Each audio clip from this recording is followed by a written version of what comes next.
आपको लगता है कि सुबह जल्दी उठना सिर्फ पुराने जमाने की बात है? क्या आपने भी कभी सोचा है इतनी सुबह उठने की जरूरत क्या है?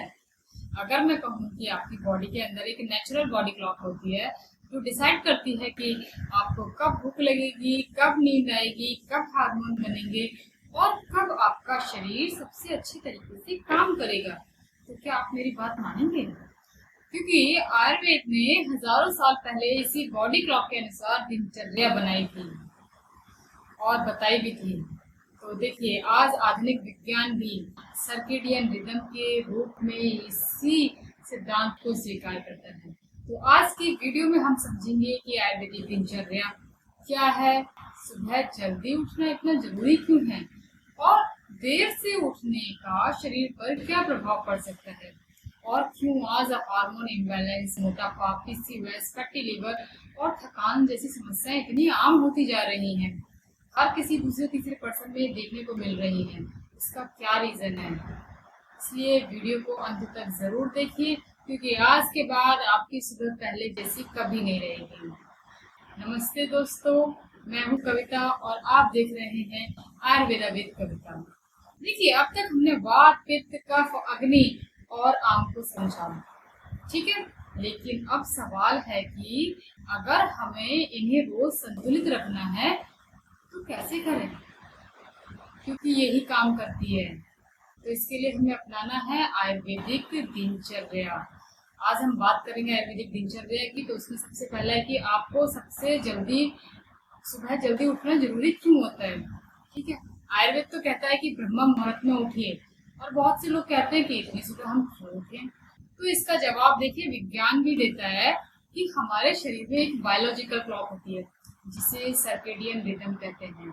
यह सूर्य की जो लाइट होती है उसके अकॉर्डिंग काम करती है, ठीक है। और सुबह की जो नेचुरल लाइट होती है वो हमारे दिमाग को एक तरीके से संकेत देती है कि देखिए अब जागने का समय है, ठीक है। इससे क्या होगा कि आपके शरीर की ऊर्जा, आपका मूड, आपका नींद का चक्र और कई हार्मोन्स जो होते हैं शरीर के, वो बेहतर तरीके से काम करते हैं। अगर हम रोज देर रात तक जागते हैं और सुबह देर से उठते हैं तो क्या होगा? इससे जो हमारी जो प्राकृतिक तालमेल है वो हमारा बिगड़ सकता है। तो आयुर्वेद इसे दोषों के असंतुलन से जोड़कर हमें समझाता है कि आयुर्वेदिक दिनचर्या हमारे लिए जरूरी है। अब देखते हैं कि व्यायाम की जरूरी है सुबह उठ के। देखिए, कम से कम 20 से 30 मिनट शरीर को चलाइए। आयुर्वेद कहता है इससे कफ कम होता है और शरीर हल्का रहता है, ठीक है। देखिए, और साइंस भी क्या कहती है कि रोज की फिजिकल एक्टिविटी से आपका क्या होगा? ब्लड शुगर कंट्रोल होगा, आपका हृदय स्वास्थ्य रहेगा, मांसपेशियां अच्छी रहेंगी और मानसिक स्वास्थ्य के लिए भी ये लाभदायक होती है। देखिए, जो लोग पूरा दिन बैठे रहते हैं उनमें मोटापा, फैटी लिवर और मेटाबॉलिक समस्याओं का जो खतरा होता है वो अन्य लोगों की अपेक्षा ज्यादा बढ़ सकता है। तो अब हमें करना क्या है? देखिए, सही समय पर खाना, ये भी इम्पोर्टेंट होता है। अब आप बोलेंगे क्यों? तो देखिए, आयुर्वेद कहता है कि दोपहर का भोजन सबसे अच्छा होना चाहिए। क्यों? क्योंकि इस समय अग्नि जो होती है सबसे मजबूत मानी गई है। और आधुनिक विज्ञान भी बताता है कि दिन के समय कई लोगों में भोजन को संभालने की क्षमता रात की तुलना में बेहतर होती है।